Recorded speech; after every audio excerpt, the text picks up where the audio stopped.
Voilà, bonjour à ceux que je n'ai pas pu saluer avant la réunion. J'espère que vous allez tous bien ce dimanche matin. Est-ce que vous allez bien? Amen. Alors ce matin, pour notre partage, j'aimerais que nous puissions parler, si vous le voulez bien évidemment, de la volonté de Dieu. Je pense que c'est un bon programme, la volonté de Dieu. Alors chaque jeudi, vous savez, de ce mois-ci, on se retrouve, donc le matin, le midi, le soir, pour un temps de jeûne et de prière. On se retrouve pour chercher la face de Dieu et on se retrouve surtout pour discerner sa volonté. Déjà pour nos vies, en particulier, parce que c'est vrai, on se retrouve, ce temps de jeûne, de prière, on prie. Seigneur, qu'est-ce que tu veux pour ma vie, personnellement? On cherche aussi sa volonté pour notre église ici à Villefranche. Voilà ce qu'on fait chaque jeudi du mois de novembre pour notre temps de jeûne et de prière. Et si on devait donner un titre au message de ce matin, ça serait la volonté de Dieu, tout simplement. Après, est-ce qu'on est obligé de donner un titre au message? Je ne suis pas convaincu. Mais bon, la volonté de Dieu. Alors, la volonté de Dieu, c'est quoi? C'est quoi la volonté de Dieu? Elle est pour qui? Est-ce que la volonté de Dieu, elle est universelle? Est-ce que la volonté de Dieu est personnelle? Ou alors est-ce que la volonté de Dieu, c'est un peu des deux? Un peu universel, un peu personnel. Alors Dieu a-t-il une volonté universelle? Est-ce que Dieu a la même volonté pour chacun de nous? Est-ce qu'il veut la même chose pour chacun de nous? Ou bien est-ce que Dieu a une volonté différente, personnelle pour chacun? Une volonté pour moi, une volonté pour François, pour Mélanie. Une volonté pour chacun. Vous savez, souvent dans nos prières, on demande au Seigneur que ta volonté soit faite. Ou alors, Seigneur, révèle-moi ta volonté pour ma vie. Ou bien, Seigneur, qu'il en soit fait selon ta volonté. En réalité, on fait juste ce que Jésus nous a enseigné. On pourrait prendre un premier verset. C'est dans l'évangile de Matthieu au chapitre 6, et on va lire les versets 9 et 10. Alors Simon, tu as juste appuyé sur la flèche d'en bas. Et pour ça, il faut lancer le diaporama. Est-ce que tu as besoin d'un coup de main? Ah, c'est parti. Est-ce que tu veux un coup de main? Est-ce qu'on appelle Lydie à la rescousse?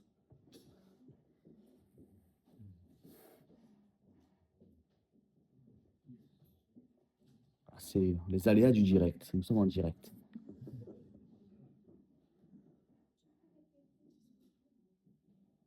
Ah là, j'ai juste dit, c'est les aléas du direct. On va le lire, on va l'afficher. C'est Matthieu 6 et versets 9 et 10. Matthieu 6. Voilà, parfait, super. Donc Matthieu 6, versets 9 et 10. Voici donc comment vous devez prier. Notre Père qui es aux cieux, que ton nom soit sanctifié, que ton règne vienne, que ta volonté soit faite sur la terre comme au ciel. Bon, c'est bien de vouloir la volonté de Dieu, car sa volonté, ce sera forcément la meilleure chose pour nos vies. On parle de volonté, mais déjà dans un premier temps, qu'est-ce que ça veut dire volonté? Est-ce que vous connaissez la définition du mot volonté? On va regarder la définition. Donc la définition, c'est faculté de déterminer librement ses actes en fonction des motifs rationnels, pouvoir de faire ou de ne pas faire quelque chose. Disposition de caractère qui porte à prendre des décisions avec fermeté et à les conduire à leur terme sans faiblesse en surmontant tous les obstacles. Ça, c'est la définition du mot volonté. Donc en lisant ces définitions, peut-être que notre vision de la volonté de Dieu peut changer. Parce qu'on peut se dire, puisque Dieu a tout pouvoir, puisque Dieu est souverain, donc il a toute la liberté au vu de sa volonté. Il est tout puissant, il est souverain sur toute la création, et finalement, donc, quoi que je fasse, eh bien, je suis dans la volonté de Dieu, puisqu'il est souverain sur toute la création. Car Dieu fait ce qu'il veut. Vous savez, on en a parlé la semaine dernière. Il a fait le ciel, la terre, les animaux, les hommes. Ce que Dieu déclare, ça m'est accompli. Psaume 33, verset 9. Le psaume 33 et le verset 9. Car il dit, et la chose arrive, il ordonne, et elle existe. Donc rien ne peut aller contre sa volonté. Parce qu'il a dit au soleil, mets-toi là, et le soleil, qu'est-ce qu'il a fait? Ben, il a dit Amen. Je l'ai dit la semaine dernière, hein, je vous rappelle. Il a fait la volonté de Dieu. Dieu a placé les étoiles dans le ciel, elles ont obéi, eh bien, elles ont fait la volonté de Dieu. Pareil pour les montagnes, les rivières, tous se soumettent à la volonté de Dieu. La création entière fléchit le genou, incline la tête et dit Amen. Dieu n'est pas bridé ou bloqué dans sa volonté, puisque Dieu fait ce qu'il veut. Psaume 33, versets 6 à 9. Donc, Psaume 33, versets 6 à 9, 6 à 8, pardon.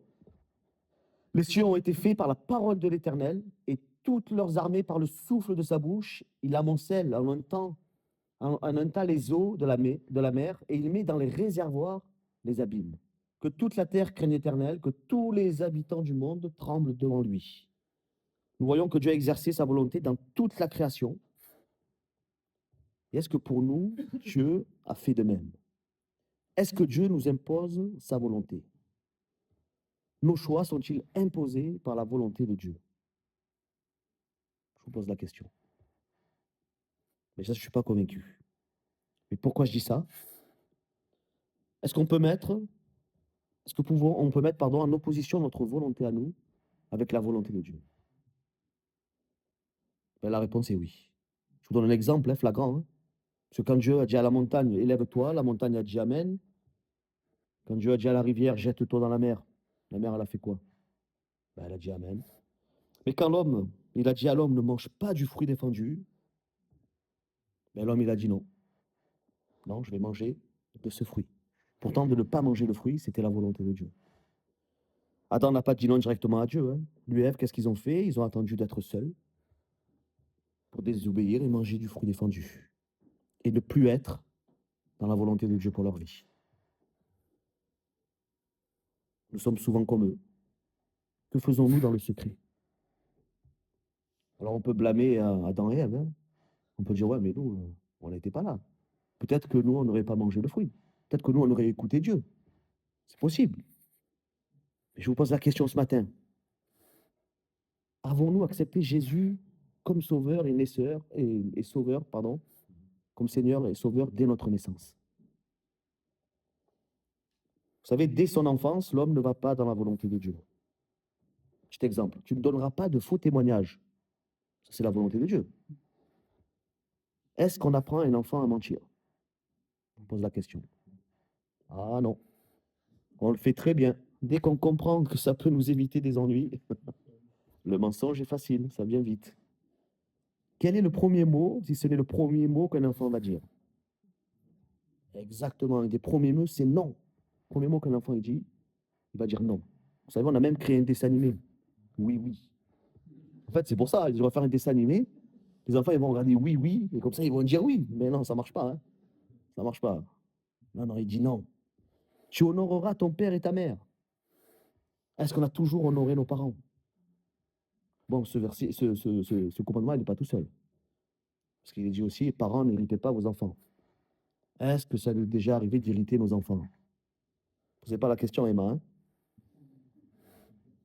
Alors, on doit apprendre à un enfant la politesse. Eh ouais. On doit lui apprendre à dire s'il vous plaît, à dire bonjour, à dire merci. Si Dieu est souverain, qu'il fait ce qu'il veut,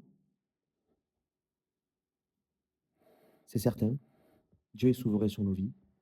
Mais une chose est sûre, c'est que jamais il nous imposera sa volonté. Nous avons aussi la possibilité d'exercer notre propre volonté. Dieu nous donne la volonté de faire ou de ne pas faire quelque chose. Dieu va mettre un choix devant nous. Deutéronome 30, verset 19. Deutéronome 30, verset 19. J'en prends aujourd'hui à témoin contre vous le ciel et la terre. J'ai mis devant toi la vie et la mort, la bénédiction et la malédiction. Choisis la vie afin que tu vives, toi et ta postérité. En fait, cela paraît simple. Dieu met devant nous un bon choix et un mauvais. En fait, on a juste à faire le bon choix. Mais ce n'est pas aussi simple que ça. Vous savez pourquoi? Car les pensées de Dieu ne sont pas nos pensées. Ces désirs ne sont pas nos désirs. Les désirs de la chair sont des désirs contraires à ceux de l'esprit. Parfois, c'est simple, Dieu nous demande clairement de faire un choix. Nous arrive-t-il de désobéir? Lisons un exemple dans la Bible. Psaume 78, verset 10. Psaume 78, verset 10. Ils ne gardèrent point l'alliance de Dieu et ils refusèrent de marcher selon sa loi. Quand on ne pardonne pas un frère et une sœur, on refuse de marcher selon sa loi. Quand on ment, quand on cache des choses, on refuse de marcher selon sa loi. Quand on n'est pas un bon témoignage, parce que le Seigneur il a dit, soyez mes témoins, on refuse de marcher selon sa loi. Jérémie 22, verset 21. Je t'ai parlé dans le temps de ta postérité, tu disais, je n'écouterai pas. C'est ainsi que tu as agi dès ta jeunesse. Tu n'as point écouté ma voix. Je pense qu'on peut prendre ce verset chacun personnellement. Est-ce qu'on a toujours écouté la voix de Dieu? Est-ce que dès notre jeunesse, on est rentré dans les plans et dans la volonté de Dieu pour nos vies? Est-ce qu'on marche toujours en accord avec la volonté de Dieu dans notre vie? Alors pourquoi dans ma vie, je ne marche pas en accord avec les désirs de la volonté de Dieu? Vous savez pourquoi? Peut-être qu'on réfléchit trop, je ne sais pas. Ou peut-être qu'on préfère passer nos propres désirs avant ceux de Dieu. Nos propres envies, nos propres raisonnements. On préfère écouter le désir de notre chair, nos passions, suivre nos propres voies et non celles de Dieu. Car ces voies ne sont pas nos voies, ces pensées ne sont pas nos pensées. Nous sommes à l'opposé de Dieu. Depuis le péché, nous sommes séparés physiquement et spirituellement de Dieu. Mais Dieu est souverain. Et il veut que son désir soit en accord avec sa volonté. Et son tout premier désir, c'est de rester en communion avec nous. C'est de rester en communion avec sa créature. Dieu, sa volonté, son désir, c'est de rester en communion avec l'homme. Jérémie 29, 11. Car je connais les projets que j'ai formés sur vous, dit l'Éternel, projets de paix et non de malheur, afin de vous donner un avenir et de l'espérance. Un jour dans ses parvis valent mieux que 1000 ailleurs. Être dans la présence de Dieu, c'est le désir et la volonté de Dieu pour nos vies. Et parce que Dieu a collé les projets qu'il a formés sur nous. C'est des projets de paix. Et je pense que la volonté commune, parce qu'il y a une volonté commune à chacun des hommes, c'est que nous soyons tous sauvés. 1 Timothée 2, les versets 3 et 4.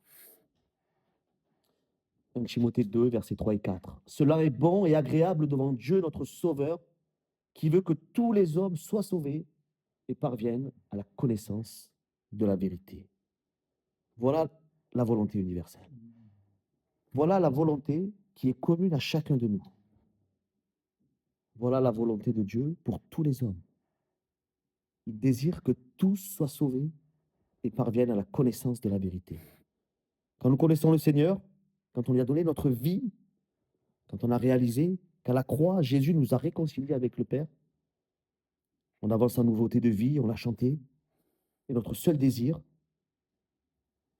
doit être de vouloir ressembler à Jésus. Par la croix, Jésus nous réconcilie avec Dieu, par son sang, il nous purifie, par son esprit, il nous donne une relation concrète avec lui, par qui sa volonté va s'accomplir. Jésus ne désire plus avancer, je ne désire plus avancer avec la chair, mais je désire avancer avec l'Esprit de Dieu. Et comme notre relation avec Dieu est unique, chacun notre propre relation. Moi, j'ai ma relation personnelle avec Dieu. Michael a sa relation personnelle avec Dieu. Gilles a sa relation personnelle avec Dieu. La volonté de Dieu, c'est que on puisse suivre le Seigneur, donner notre vie, reconnaître qu'on est pécheur. C'est ce que Michael a fait, c'est ce que Gilles a fait. C'est ce que j'ai fait aussi. Mais Dieu désire une volonté personnelle pour chacune de nos vies. Nous avons tous notre relation personnelle avec Dieu. J'ai envie de dire que sa volonté pour chaque chrétien est unique.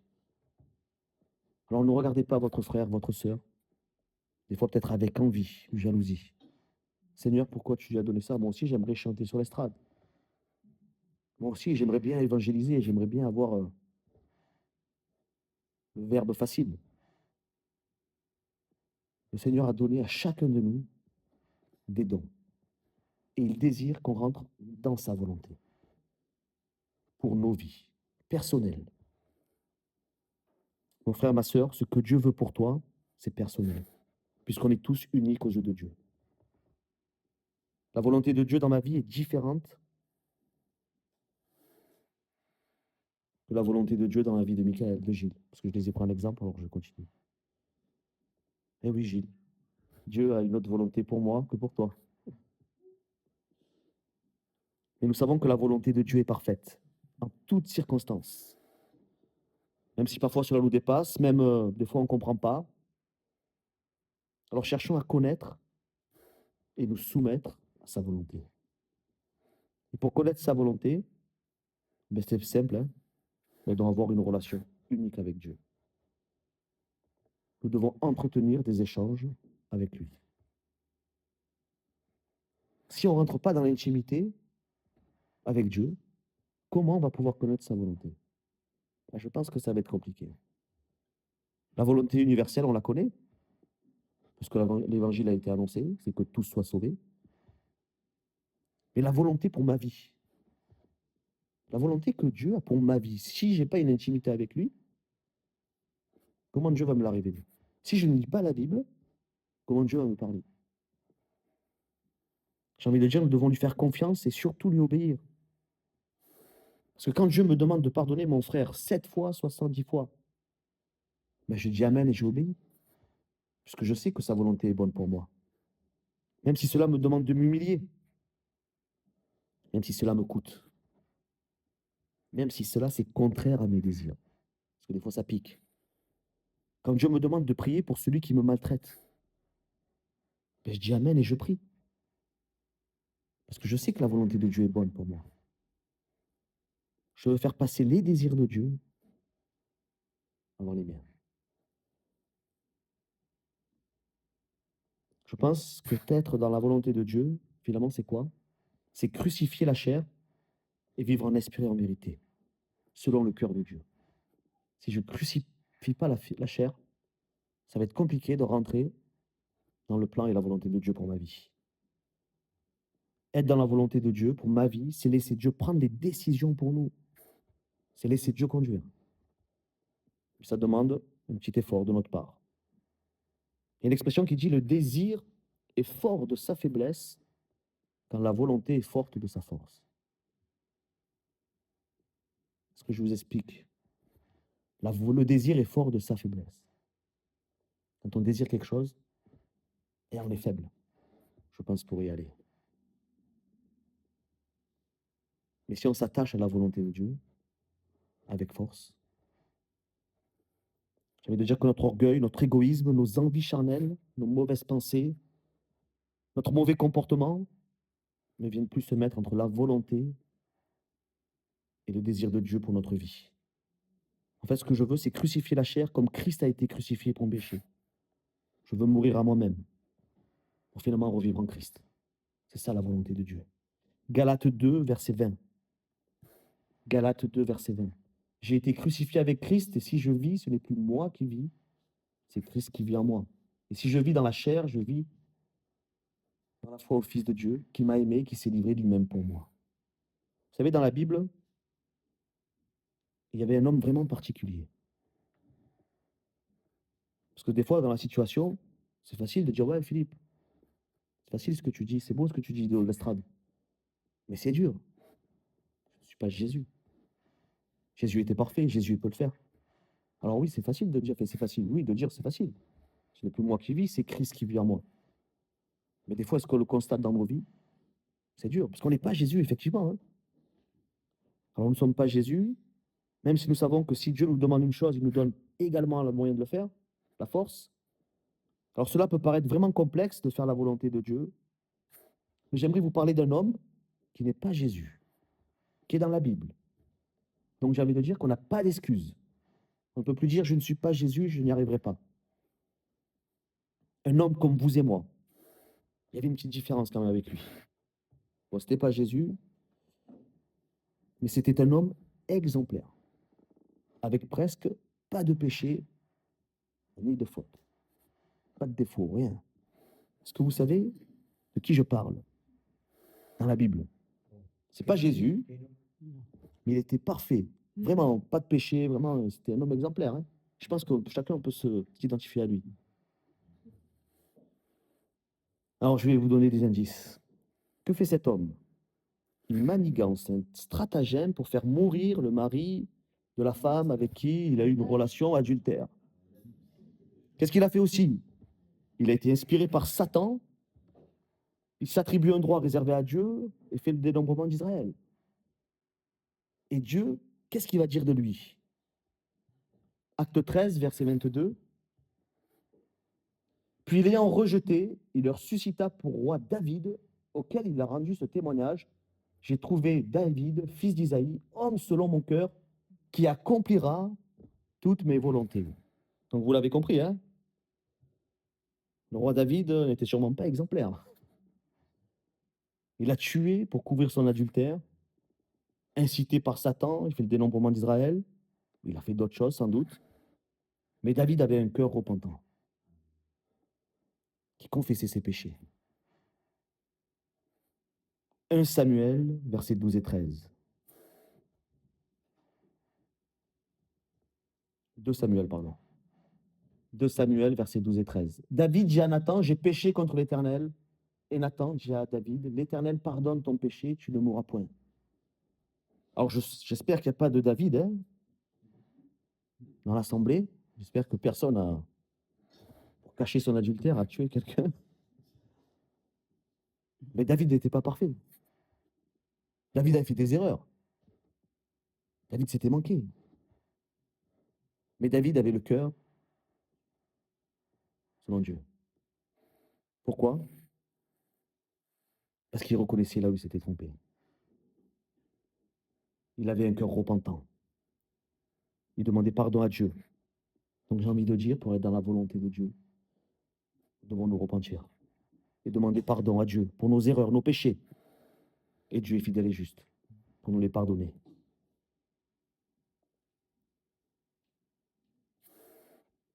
Les péchés de David étaient graves.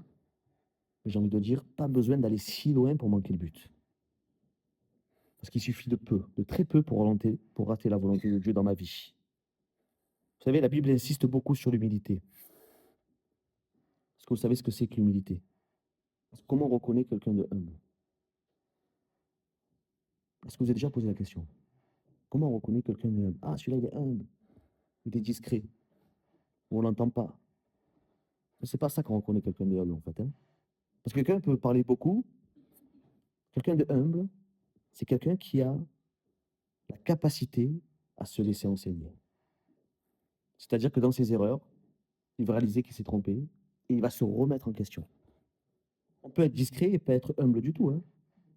Et on peut avoir très expressif et être humble. Proverbe 29, verset 23. L'orgueil d'un homme l'abaisse, mais celui qui est humble d'esprit obtient la gloire. Jacques 4, verset 6. Il accorde au contraire une grâce plus excellente. C'est pourquoi l'Écriture dit, Dieu résiste aux orgueilleux, mais il fait grâce aux humbles. La volonté de Dieu pour nos vies, c'est que nous nous laissons enseigner par lui. Quelle que soit la situation dans laquelle tu te trouves, quelles que soient les preuves que tu traverses, Dieu désire que nous apprenions quelque chose. Des fois, on se dit, mince, je vis des choses difficiles. Est-ce que c'est la volonté de Dieu? Pourquoi Dieu a permis ça? Tout concourt au bien, celui qui aime Dieu. Nelson Mandela, vous savez ce qu'il a dit? Nelson Mandela a dit, je ne perds jamais. Soit je gagne, soit j'apprends. si vous êtes dans une situation compliquée, si vous pensez que vous êtes dans la défaite, cherchez la face de Dieu et regardez dans cette situation ce que le Seigneur a à nous apprendre. Parce qu'on a toujours à apprendre quelque chose. Vous savez, quand Jésus apprend à ses disciples à prier, on l'a lu tout à l'heure, hein, que ta volonté soit faite sur la terre comme au ciel. Et comment Dieu peut accomplir sa volonté, aussi bien commune que personnelle?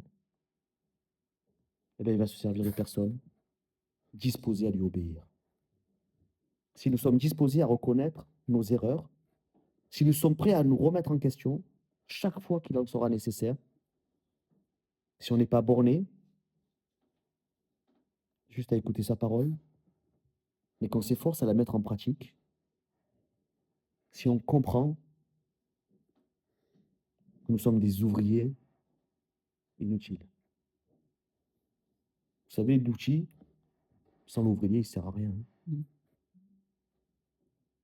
Si personne ne tient le marteau, il ne plantera pas de clous. Ça, c'est clair. Nous sommes des outils dans les mains du Seigneur. Soyons humbles pour le reconnaître et pour s'en rappeler. Tout ce que nous faisons, c'est Dieu qui le fait à travers nous. Luc 17, verset 10. Vous de même, quand vous avez fait tout ce qui a été ordonné, dites, nous sommes des serviteurs inutiles. Nous avions fait ce que nous devions faire. Mon frère, ma sœur, réalisons que ce que nous faisons pour Dieu est une grâce incroyable.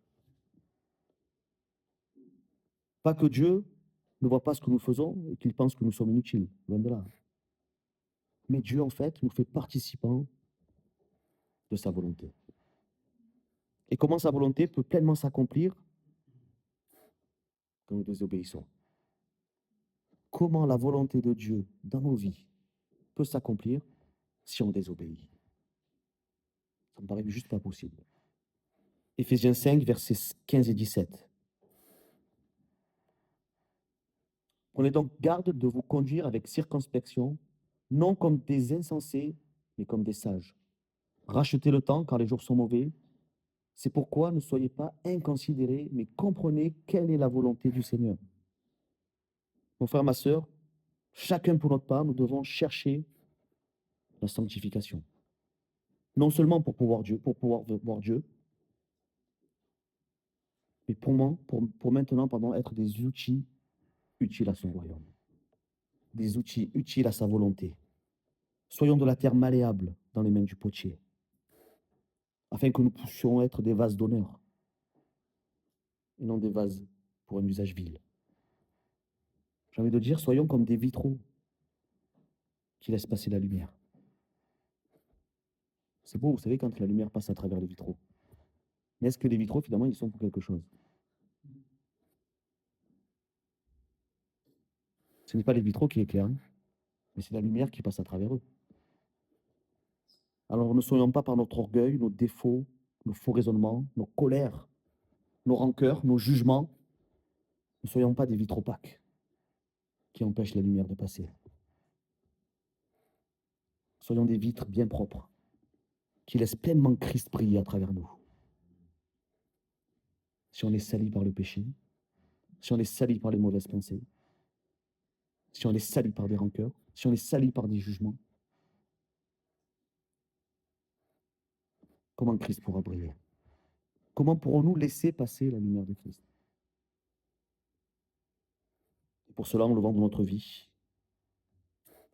tout ce qui peut faire obstacle à la lumière. Dans sa volonté, Dieu nous a créés. Dans sa volonté, Dieu nous a fait libres de choisir entre le bien et le mal. Dans sa volonté, Dieu nous donne sa parole afin de nous fortifier, nous enseigner. Dans sa volonté, Dieu a donné son Fils unique afin que quiconque croit en lui ne périsse point, mais qu'il ait la vie éternelle. Dieu, dans sa volonté, s'est fait homme et a pris notre place sur la croix pour payer le fruit de notre désobéissance à cause de nos désirs, contraires à sa volonté. Et Dieu, dans sa volonté, désire nous rendre participants de sa gloire. Alors, par nos attitudes, nos raisonnements, notre manque d'amour pour notre prochain, par notre orgueil ou toute autre forme de comportement contraire à son enseignement, ne soyons pas des obstacles à l'accomplissement de sa volonté, mais soyons participatifs pour que sa volonté se fasse sur la terre comme au ciel. N'oublions pas que nous sommes des instruments inutiles, sans Dieu qui œuvre en nous. Crucifions notre chair, ne soyons pas des obstacles à la volonté et à la gloire de Dieu. Réalisons que Dieu désire nous faire participants de sa volonté, pour la seule gloire de son nom. Si on pouvait résumer le message de ce matin, c'est la volonté de Dieu est à la fois universelle et personnelle. Universelle, puisque Dieu veut que tout soit sauvé, connaisse la vérité. Personnelle, puisque Dieu a une volonté unique pour chaque chrétien, qui consiste à quoi? À ressembler à Jésus et à marcher selon l'esprit, en rejetant les désirs de la chair. La volonté de Dieu est unique et parfaite pour chacun de nous, même si parfois c'est difficile à comprendre. Donc pour la connaître, qu'est-ce qu'il faut faire? Il faut avoir une relation personnelle avec Dieu. Lui faire confiance, parce qu'on sait que sa volonté est bonne, et lui obéir, même si cela implique de sacrifier ses propres désirs. L'humilité, la repentance et la soumission à Dieu sont essentielles pour accomplir sa volonté, pour finalement être des instruments utiles à son royaume. Alors mon frère, ma sœur, ne soyons pas durs, ne soyons pas raides. Alors c'est bien, on dit souvent, Seigneur, tu es le potier, je suis l'argile. Mais est-ce que je suis une argile malléable? Est-ce que je me laisse façonner par le Seigneur? Est-ce que je suis une vitre bien propre qui laisse passer la lumière? Ou est-ce que peut-être je suis un petit peu sali par des mauvaises pensées, de mauvaises attitudes? Chaque jeudi, on se retrouve, on jeûne, on prie pour chercher la volonté de Dieu, mais on prie aussi pour chercher la sanctification. On cherche aussi le Saint-Esprit. Parce que c'est le Saint-Esprit qui convainc de péché, de justice et de jugement. Et même si on est de bonne volonté, je pense que sans le Saint-Esprit, ça va être compliqué de faire la volonté de Dieu. Parce qu'il n'y a que Dieu qui est parfait. Nous sommes juste des instruments entre ses mains. Alors laissons-nous utiliser par le Seigneur comme lui il veut. Et arrêtons d'être des obstacles à sa volonté. Amen. On va prier le Seigneur. Seigneur mon Dieu, merci encore pour qui tu es. Merci pour ton amour, mais surtout merci pour ta patience. Combien tu es patient envers nous. Combien, Seigneur mon Dieu, tu es bienveillant. Combien tu es bon. Alors ce matin, Seigneur mon Dieu, pour ma part déjà personnelle, je désire, Seigneur mon Dieu, que ta volonté soit faite dans ma vie. Je te demande, Seigneur mon Dieu, de couper et d'émonder tout ce que dans ma vie ne porte pas de fruits. Tu dis dans ta parole que c'est toi qui mets en nous le vouloir et le faire. Alors que tu puisses mettre à chacun de nous, Seigneur, ce désir de te ressembler, ce désir d'avoir les mêmes sentiments qui étaient en Christ. Que nous puissions, Seigneur, prendre notre croix chaque jour afin de te suivre. Que même si on a l'impression de perdre, avec toi nous gagnons. Alors j'aimerais prier pour quelqu'un ce matin qui s'est reconnu peut-être dans ces quelques mots, qui désire rectifier le tir, qui désire peut-être nettoyer cette vitre qui est opaque, qui est peut-être entachée par un péché, peut-être entachée par des faux raisonnements. Alors par la foi, lève la main à ta place, afin que le Seigneur puisse œuvrer dans ta vie. Oui, le Seigneur a vu ta main, tu peux la baisser. Le Seigneur aussi a vu ta main, tu peux la baisser. Le Seigneur a vu ta main. Le Seigneur voit les cœurs. Alors comme une prière, le Seigneur il dit dans sa parole, il en sera fait selon votre foi. Alors ayez foi, que ce matin le Seigneur entend ta prière. Seigneur mon Dieu, je veux te prier pour mes bien-aimés qui ont levé leurs mains, Seigneur mon Dieu, qui se sont reconnus dans ces quelques partages que nous venons d'avoir et qui désirent pleinement faire ta volonté, qui veulent diminuer afin que tu puisses prendre toute la place. Je te demande, Seigneur, de les bénir dans leur vie. Merci, Seigneur, encore d'œuvrer dans leur vie, afin qu'ils puissent briller, Seigneur mon Dieu. Merci, Seigneur, de les aider à nettoyer peut-être ces vitraux qui sont entachés par quelque chose. Mais toi, tu ne te lasses pas de pardonner. Tu as dit dans ta parole, celui qui confesse ses péchés, tu es fidèle et juste pour les pardonner et les purifier de toute iniquité. Alors, merci, Seigneur, encore de bénir mon frère, ma sœur. Merci, Seigneur, en ceux pour qui n'ont pas levé leurs mains, mais qui se sont reconnus aussi dans ce partage. Je te demande, Seigneur, encore de les bénir. Et je te demande, Seigneur, de les conduire dans tes voies. Merci pour qui tu es. Nous te recommandons encore ce temps de jeûne et prière, afin que nous puissions, Seigneur, entendre ta voix. Nous voulons, c'est vrai, baisser le son et entendre la voix du bon berger, pour que tu puisses, Seigneur, nous amener dans de verts pâturages. Merci pour qui tu es, et que toute la gloire t'en revienne. Amen.